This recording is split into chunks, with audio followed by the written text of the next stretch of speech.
Welcome, Sarah, to the Dating Intentionally podcast. How are you today, Sarah? I'm good. I have a day off, so that's really good. Wow, and you're in Seattle? The Seattle area. Yeah. Oh, nice. I miss it so much. Well, especially the summers because it's the one time of year that it is perfect degrees, like perfect weather, and the rest of the country is super hot. I'm missing it. I'm missing it so much. In Mountain View here, it's been hot, but not as hot as like the East Coast where my family is just melting. Yeah. So, well, I'm really excited to have you here. You you reached out to me on Instagram a few weeks ago and you messaged me and you wrote, I have great information on being a single mother by choice and then dating. I took your advice and now I'm engaged with an almost 3-year-old. And I just want to say congratulations on your engagement. When are you getting married? October 12th, so not too long after you. Yay. Oh my god, yeah, yeah, seriously, I'll be just coming back from my honeymoon when we get married. That's amazing. Yeah. So and then you shared with me, in that message that your story starts with coming out of a broken engagement at age 38, and I wanna just start there, like, I just wanna know what was your mindset coming out of an engagement at that point? As like a woman that has always wanted children and always wanted to get married and have the family, it was really hard coming out of that broken engagement. And granted, that relationship was not healthy and it was not right. But still, like, we were 4 months away from our wedding, and we were, I had already bought invitations, deposits, like, everything was starting to get really set, and so it was a little defeating. I was just like, I kinda didn't know where to go from that point of, like, my biological clock is ticking also, and so once I kind of healed from that is when I started to pursue the single mom by choice idea. Yeah. How long were you engaged? Like, before Um you broke it off? We were engaged. So this was so timelines. I'm a big timeline person. So we were supposed to get married in August of 2019 and we broke it off in April of 2019. We were engaged the previous year, right around Cinco de Mayo on 2018. So, Mhm. Okay, so you were engaged, like, a year-ish? yeah. Wow, wow, okay. So you broke it off. Tell us a little about the timeline after, like, you're done with your engagement. How much time did you give yourself before thinking about your next move? Well, I started to kind of dabble in dating like that following summer. Mhm, And I think one of the big keys was dating in my age range. I was either meeting people that had kids and no longer wanted them, or just were not interested in having kids at their age. And so I was kind of like, huh, okay, that even made me think more like, okay. And then I was like, I just gone through a really unhealthy relationship. I didn't look at the red flags. I didn't, like looking back, I'm like, oh, what was I thinking? And I was like, I don't want to get caught in that situation again. I don't want to have the mindset of putting like a ticking time bomb on a relationship because my biological clock is ticking. mhm, And I was like, I was self sufficient. I have my own career. I have, I had a condo at that time that I bought. Like, I had everything. Like, I just wanted to have companionship. And so, but I also wanted to have a child. So, mhm. January of 2020, I went to my first fertility appointment. And as you know, what happened after that kind of put a damper in everything. Oh, yeah, yeah. So ultimately, it was good that I feel like that happened because I was able to kind of do a lot more research because I'm Mm, also the type of person that just jumps in and like, let's do it. If I set my mind on something, let's do you're it. decisive, okay. And so I'm glad I had a little bit of slowdown on that because just some other medical things that they found, and I was able to get that fixed, but not have to go the route of fertility. And I didn't like, for me, I fertility clinics, because as a single mom by choice, I didn't really know where to start. I just went to my primary Mhm. care doctor and said, hey, I want to have a baby by myself. What do I do? And she's like, fertility doctor? Yeah, And yeah. gave me a referral. And so even before when I was thinking about having kids, like if I had a partner or whatever, I never really, for me personally, never really wanted to go the IVF route. And even as I did more research, I was like, I didn't want to go the IVF route. Mhm, So I had to do a lot more research because I didn't know what I was walking into with the fertility clinic. And so just even that research was like a little bit overwhelming. oh my gosh. And when you've never even tried to have kids, you're like, what do I do? Like, there's different steps and there's different levels of how invasive. And Yeah. so I got all the medical things taken care of and then reached out. Because IVF is great for some people, but I didn't have the funds for it. I saved up for IUI, which is what I used. I'm Which an is, IUI baby, so oh, yay. That's real quick, I just wanted to share something with you. So, as you may or may not know, I am getting married really soon, and part of my wedding prep has involved leveling up my skincare. I've been in an era of trying new products, and in the process, I fell in love with OneSkin, especially its daily moisturizer. I've struggled with dry skin for a while, and this moisturizer has been a game changer. My skin is so soft and hydrated all day long, and I love that it's light, it's not super sticky and tacky. So, what you should know about OneSkin, their topical supplements are powered by OS1, which is their proprietary peptide. It's scientifically proven to target the cells that make skin dull, dry, and more prone to lines and wrinkles, which, of course, we start to see more of after age 30. Like I said, I've been trying a lot of different products this year, and I trust OneSkin because all of its products are backed by lab and clinical studies, and they have over 8,000 five-star reviews.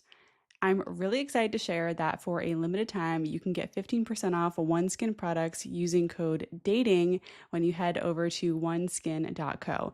Don't sleep on this. Once again, you can get 15% off OneSkin's scientifically proven products with code DATING by heading over to oneskin.co.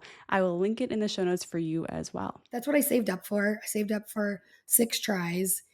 And Wow. so I was able to find a midwife that did it at home. And so it worked out, like, I didn't have to do the fertility clinic.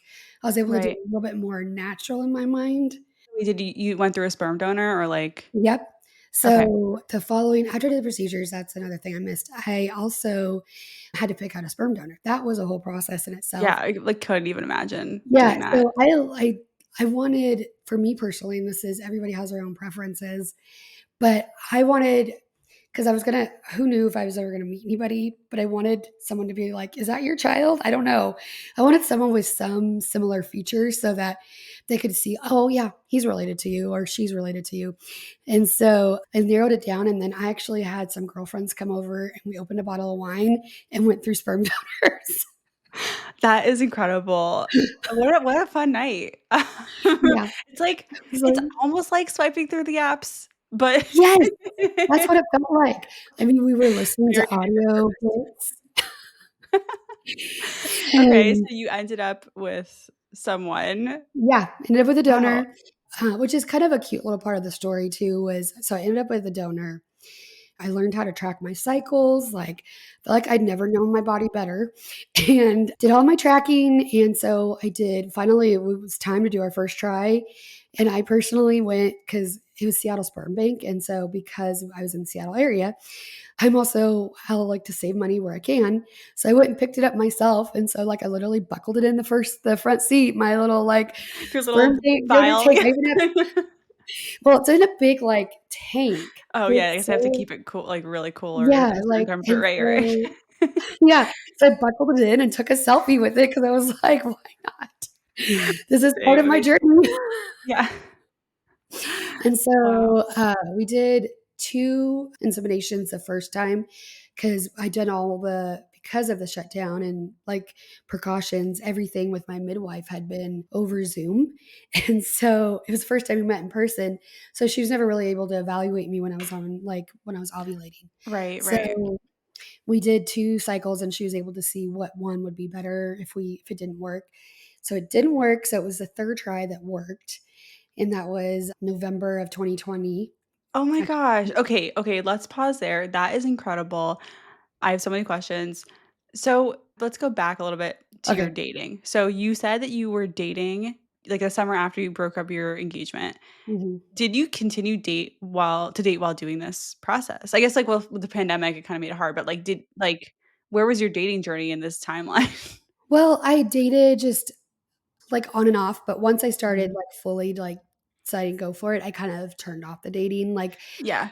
went on a date with a guy I'd met on, like, a cruise the year before in person, and I was like, "Sure, I'll go out, I don't care," like, but I hadn't actually started the process, So for Okay. me, I didn't wanna date during it just I know some single moms by choice do, Mhm. but for me, I was just like, I just kinda wanna keep it separate, and up until my ex, I had actually, because for the reasons that we broke up were just kind of we as were good as friends and had a lot of the same common things. So we kept in contact and like would still hang out occasionally. Mhm. And so one of my friends had told me when I decided to start pursuing this, she's like, be careful with hanging out with your ex because he will get connected to that baby.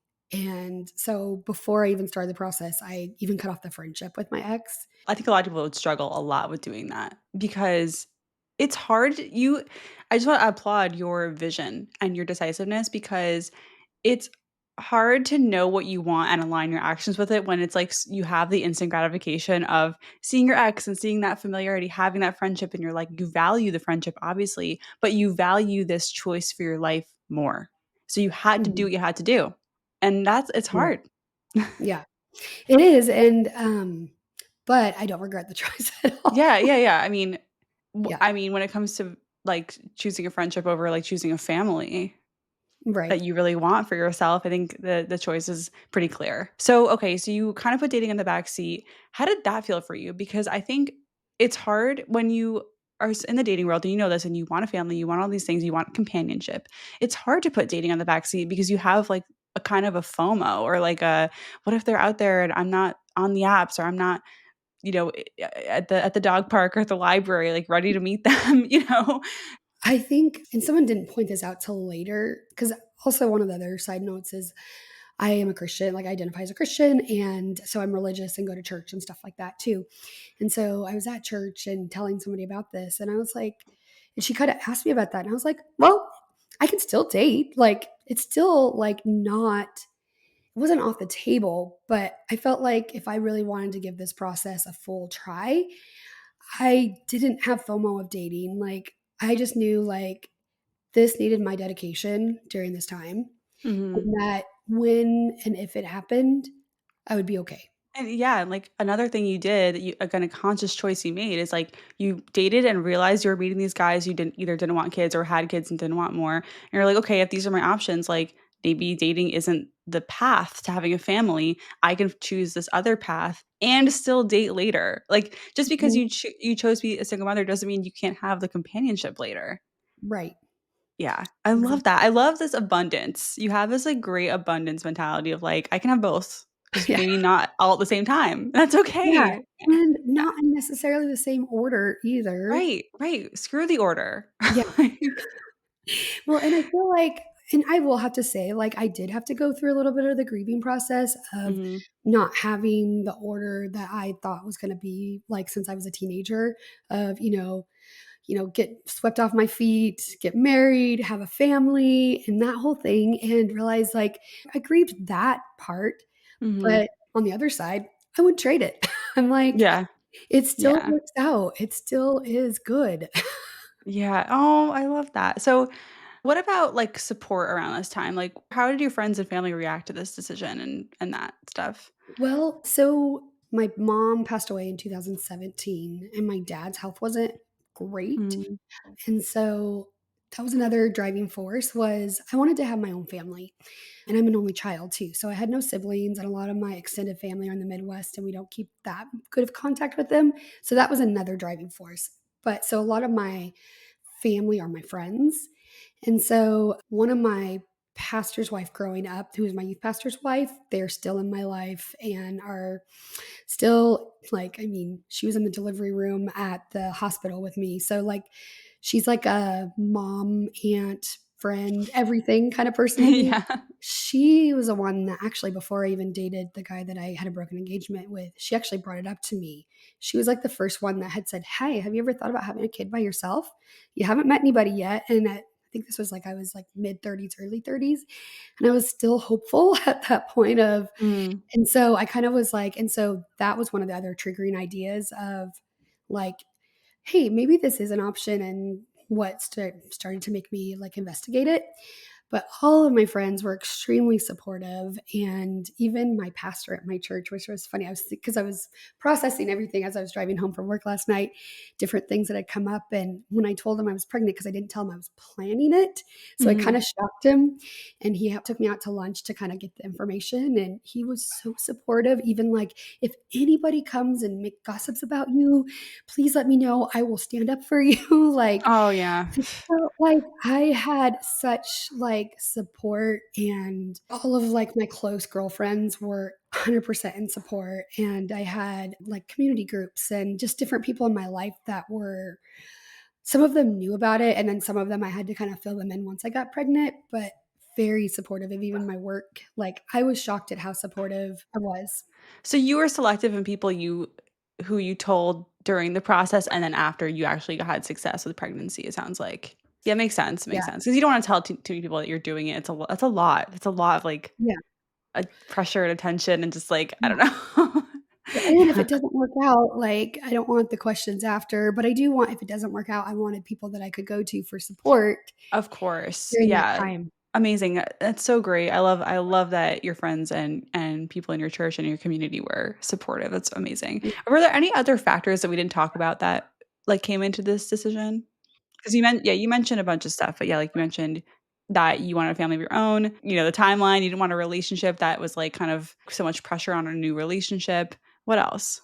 I also financially, because it's a big financial decision to do this on your own. So, like, I was studying my career. I had a one-bedroom condo, so that was a little bit like, okay, well, we can just share a room for now. Most people cohabitate with their child in the first year anyway. So I was like, it works for now. Financial decisions, I had saved up money because I'm a nurse. And so during COVID, I had lots of time for overtime, which I know I feel bad because a lot of people lost their jobs, but with that, I was able to save up a lot of money because there's nothing else to do than work. Yeah, And wow. then saved up money. I felt like I was like, financially, that was another key component that I wanted to make sure that I bring another life into. Like, I didn't know if I'd Mhm. have complications, like if like what kind of finances, I had good health insurance, those kind of things. You gotta think about these things. That's something that I definitely think about. Even I'm, engaged. Like we talk about starting a family, and together we're like, can we afford this? And it's definitely a consideration. And speaking of costs, are you willing to share just like some of the ranges of like how much conceiving on your own? What is the range? So that's the thing, is a fertility clinic was a lot more expensive. Like, it was, I think, three to $5,000 plus my sperm I'd have to buy, and sperm, because it was several years ago and prices go up, but my Right. sperm was like, I think, $800 a vial. So when I did it with the midwife, I was able to get an insemination for, ended up being about 425 Mhm. per insemination. And so for me, that ended up just being like around $1,700 ish. And Mhm. so Okay. that was Sounds about, like this is around like $10,000 ish just oh to yeah, conceive. yeah, Yeah. I mean, it's like it's a lot of money, but I feel like there's still attainable. yeah. It's not out there. And a lot of insurances will cover some of the things. And so a lot of the big companies like in our area cover and like IVF and different things. So like it's a little bit more attainable than I even realized. And I would say also I even researched daycares before I even had a child Right. Oh my because gosh. Yeah, like, you got it. So yeah. let's talk about that. So, okay, so you got pregnant, it worked, you're pregnant. So you weren't dating while pregnant, or Mm-mm. were you? No, okay. No, I Um, didn't do so you have your son, what's his name? Jude. Oh my god, I love that name so much. So you have little Jude, and then what okay, so just give us a little bit of that experience, like, just doing Oh this my on god. your own. So everyone tells you how hard it is. And you're like, yes, I know. But then you're also in the back of your mind, like, it's like an infant that just lays there. Like, how hard can it really be? Like, you know what I mean? I used to babysit. I nannied when I was in high school. Like, I'm not like, never have been around children. Mm. And so it was really hard. like, Yeah, yeah. like the fourth trimester, I don't think they stress how that is. Like, it's not just a little baby that just lays there, but it's all the hormones that are going through you that you do not realize are going to happen. And then I had postpartum depression also. And so there was like so many layers of this, and I had a huge village, a huge support team.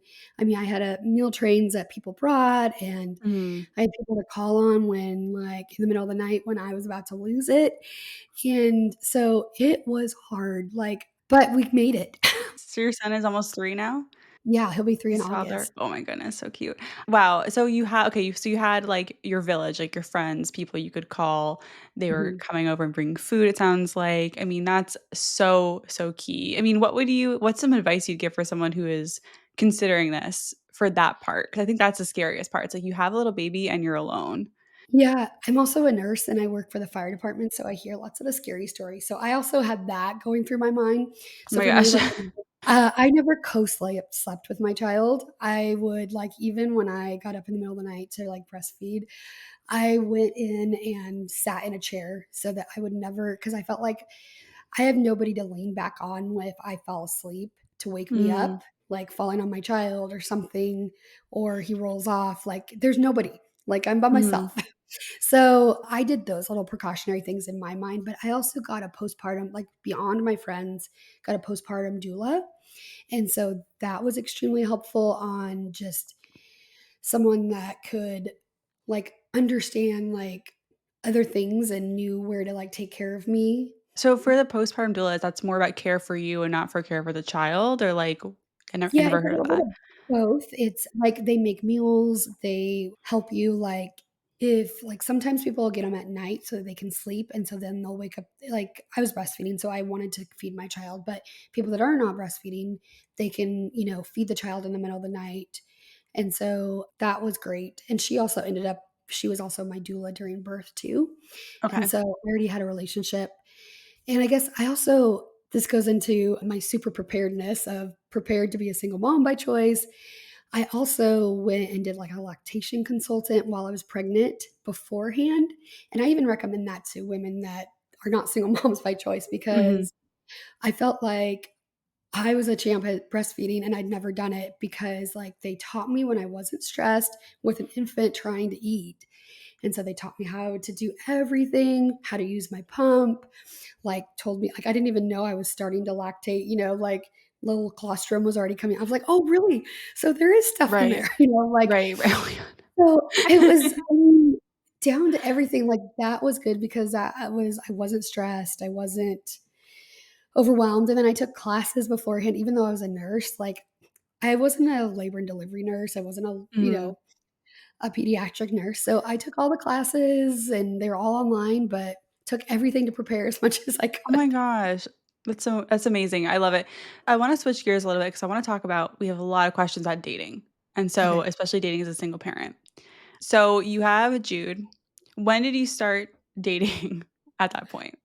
Not till he was a year and a half, but I Okay. will say all my, like, sleepless nights scrolling on Instagram, I got so much encouragement from your stories and your posts about how to date successfully and intentionally, and so it was mostly, like, when I decided to jump back on the dating field, at that point that I was like, "Okay, I think I can do this successfully, like, I can do it intentionally." And I felt like I also, I mean, when I think about it afterwards, my standard was a little bit higher because I did have a little life to protect, but that worked out better in my favor, in my opinion. I was able to, like, tell them to kinda scram earlier. Yeah, yeah, exactly. It's like get to the know faster. It's like it's so interesting. I obviously don't have this your experience, but it's like when you already have a kid, what you're looking for changes. It's like also, yeah, like when you don't have a kid and you want one, you are thinking about that. Like what kind of parent would this person be? And you're still thinking about that with a kid, but it's different because the kid's already there. So it's like, what kind of parent would they be? And also, do they want to come into my family? Right? Exactly. Yeah. It was maybe about a year. He was a year. I started jumping back on, like, the apps, but didn't wasn't paying for it. I was connected with a couple of guys, but they were just like, "I want a picture" kinda guys, and I'm like, "Oh my goodness, I hate the." I roll. I'm Oh like, my god, I just roll my eyes so hard. Yeah. yeah. I'm like, "Really? You FaceTimed with me and all my pictures are current. So, there you go." Yeah. Yeah, exactly. It's like, no, they want that kind they want a spicy picture. Yeah. They want They they're want yeah. a picture. Okay, next. Yeah. And yeah, exactly, and so I finally went on Bumble and was like, "Okay, I'm gonna do this." Jude was a year and a half. my dad had passed away earlier in the year, and so I was like, okay, because he was sick, and so I was one less thing off my not plate in a bad way. It just was a little bit Yeah. more open.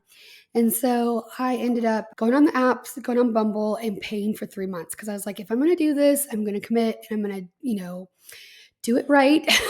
Yes. I love And that. so started matching with people, and I like I wouldn't just do because before I would just do the likes or the whatever, and I did show like that I didn't show Jude's face on the profile pics. I put like I had a baby holding him, but I put a baby emoji over his head Okay, because I fair. just didn't want his picture on my dating profile. And so just started doing the chatting with people, like asking like real questions, reading their profile, asking real questions to start engaging. And so I started some like conversations, and it was all that night. Of course, I feel like the first night on dating apps, like it's like, whoa, and you're just like, Yeah, yeah, and this it was can be a lot. after Jude went to bed. And so I matched with a cute few people. And so continued some conversations. And it's crazy to say, like, I've online dated for so many years.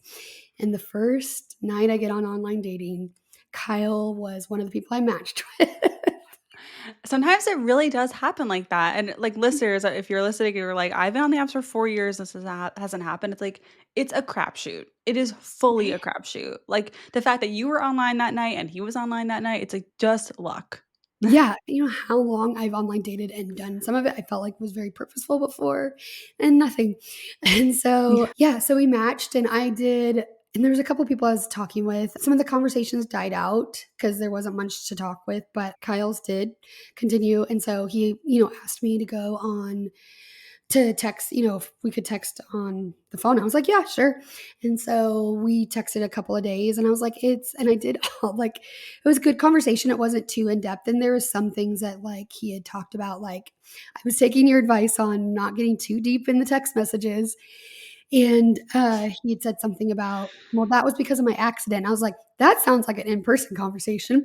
um, and didn't even ask any more about it. Yeah, exactly. It's like you could acknowledge it without getting the whole story. Yeah. And then, like, it was a couple of days, and I was like, "This has really been great messaging, texting with you, but I'd like to meet you in person." Like, he hadn't asked me out yet. I was like, "I'm just gonna ask you, like, he's like, "Oh, yeah, I would love to." And I think the reason why he didn't, his daughter he has an adult daughter, she was in town visiting, and Mhm. so he was with her all week, and so Sometimes people, women, men, everyone, we stall on the apps because we cannot go on a date, and that happens, like, where you're texting and you're stalling. And it doesn't mean they don't wanna meet you, it's just, like, literally they can't, so they don't wanna set up a date and then have it, like, 10 days out. It doesn't make sense. Yeah. yeah. And so he was like, "Great, yeah, but my daughter," like, this was, like, middle of the week or whatever. He's like, "My daughter doesn't leave till Saturday. Can we do it Saturday?" I was like, "Yeah, we could." He's like, "I'm available anytime after Saturday morning," because he dropped her off at the airport. And so I was like, so he set a date for that evening. I got a babysitter because it is a little bit the other thing was a little bit more challenging is I have to find a babysitter because I'm not dragging my kid along on my date. Mhm. Right, it's not And like me taking, like, Coconut, my dog, right. to a date, which is a little different. Yeah. Yeah. And I also didn't wanna my other mindset was I also did not wanna take away time from my child for my dating life. Mm. And so I scheduled dates. I was like, "Can I do it at 7?" Because at that time, my kid went to bed at 6:30. So I was like, "Can I do it at 7 so I'm not missing anything? He's just sleeping." And he was open to that. And so we went on our first date, and it was funny because like, we had good conversation. It wasn't like it was a loud restaurant and whatnot, and he is honestly a little bit more of a shyer person, and I'm very outgoing and will talk to anybody. And so, like, I was attracted to him, but he wasn't like, oh my gosh, like him and I joke about it now because I've always dated United Nations. Like, I very culturally have been interested in other people, and he's Caucasian, and so he doesn't necessarily fit my mold. That was another thing that I was trying to also get out of was not Mhm. dating my mold either. And so, like, conversation was good, and he asked right away because he knew I had an 18-month-old at that time, and he's like, "So, how involved is, your son's father in his life?" Honestly, love that first date question. You don't have to, like, Yeah. don't be coy about it, just get to it. Yeah. I Okay. was like, "Okay, I guess we're jumping right into this one." Yeah, love I it. was like I was like, "Well, actually, I'm a single mom by choice. Jude is all mine. I don't share him with anybody." And he's like, "Okay, cool, great." And so I felt like that was also good that it didn't scare him away. He didn't go running. Yeah, I mean, what were you gonna do? Like, you can't convince someone, right? If they were gonna be scared off, that's it. It's just like, Yeah, okay, that's not you're not for that doesn't mean that you did anything wrong or like you are bad or undateable. It's like they just don't want to be part of that. And that's fine. But he yeah, did, so that's great. yeah. And so then later on in that date, like after we finished, he was like, "Do you wanna walk around?" I was like, "Yeah, sure." Like, Jude's in bed, I'm good, like, I don't get out that much on adult night. And so we walked around, like, the shopping center that, we had the date at, and it wasn't until then that I was like, "Oh, okay." Like, his, like, love for his daughter started coming out, his personality, and it wasn't like this, like, just facing him, like Interview, yeah. yeah, and so I was like, "Oh my goodness, you're kinda cool. Okay, awesome. Alright, this is good." Yeah. And so he walked me to my car and was like gave me a hug and was like, "Yeah, well, you should do this again." And I was like, "Cool. Alright." And then by the time I got home, he texted me how amazing I was Aw. and was like, like, "You're amazing," and then texted me a couple more times the next day and asked me out again. And he was, like, very, like, intentional about Yeah. asking me out and was very flexible in my schedule. He's like Oh, that's amazing. The person who's into you will make time for you. It's like they will exactly. and they do their best making time for you. So I wanna pause here for a second, just ask, like, how did it feel going on was that your first date since, like, your dating break? 7 yes. Amazing. So how were you nervous going into it? Like, how did it feel going into this date? Yeah, I was nervous, like, because I hadn't gotten dressed up for a while, like, I was Right, you even have a like different body now, postpartum body, yes, like right? yeah. Everything. Wow. So how did you set pump yourself up or, like, or not get too psyched down? Well, I was like, "Well, I get to get out." Like, that was my whole thing was, like, I get to get out and have some adult conversation. Yes, I love this so much. This is so key. It's like it's that you're not putting pressure on the date working out. You are finding the win in having the experience of the date no matter the outcome. You didn't care Yeah, going in that if it was gonna work out or not. Like, you just want yeah, you're like, "Oh, cool. I guess to, like, have a sitter and go out. Fun. That's great." yeah, yeah, it was and, I mean, it could have totally gone the other way and gone a flop, and I would have been like, "Yes, okay, Mhm. I'm next." Yeah, Like, exactly. That is so so cool. Okay, so how did you feel about his family? Like, because did you have any ideas about like what you situation you wanted your partner to have? Like, if they did have kids, didn't have kids, young kids, like what was that like for you? honestly, like, thinking about it now, like, I like the situation I ended up in, but I didn't really have an idea of what I wanted because I was like, if they have kids, that's great. Like, I was open to them having their own kids. I was even open to if they wanted to have another one. I was kind of on the borderline if I wanted to have another one, but would willing if it was, if I met the right guy. Like, I was open for any kind of situation. I just wanted them to accept my child too. Yeah, yeah, Like, yeah, fair. that was the biggest thing. But yeah, for him, for the guy, it wasn't as big of a deal. Yeah. Yeah, the openness is good. It's also like it's okay listeners if you like are sure you want something specific. Like I know my mom has a different situation, but like after her divorce, my dad, she knew she wanted a partner who had kids. Like she didn't want to date anyone as a mom without kids. She just wanted someone to have that shared common experience. And that's like fine too, right? Like if you'd said like, "Hey, actually I want to date someone who's a dad already." Like it makes Mhm. sense. So when did you introduce Jude to Kyle? Well, not a sticky subject, but I wanted to make sure he got to know me as Sarah, not me Mhm. as mom. And so I waited. I mean, some people I know have waited year or like a long time. But as I was feeling this relationship was progressing and like that he wasn't going anywhere. And so it was probably about a month later, which I know doesn't sound like a lot, but for us it worked. If you're I mean, it's like how many dates do you have in that first month? I think we had at least like 6 or 7, so it was a Right, fair that's a amount. lot. Yeah, that's Yeah. like 2 dates a week basically. Yeah. Yeah. Okay, so after a month, how did that go? What was that conversation Well, like? I think it was really adorable because Jude is the type of person, like, especially even when he was then and even now, he loves everybody. Like, he is just like, he'll go up to strangers and like show them their toys. Like, he is super social little boy and loves just people. And so I was like, "Yeah, you'll be fine with him." And he was actually nervous about meeting an 18-month-old. He's like, That he makes sense. It's like you want it to work out. You don't know yeah. what's gonna happen. I mean, I get it. It's Yes, and so he was really nervous. He was like, "What if he doesn't like me?" I'm like, "He likes everybody." He's like, "Yeah, but what if I'm the one person?"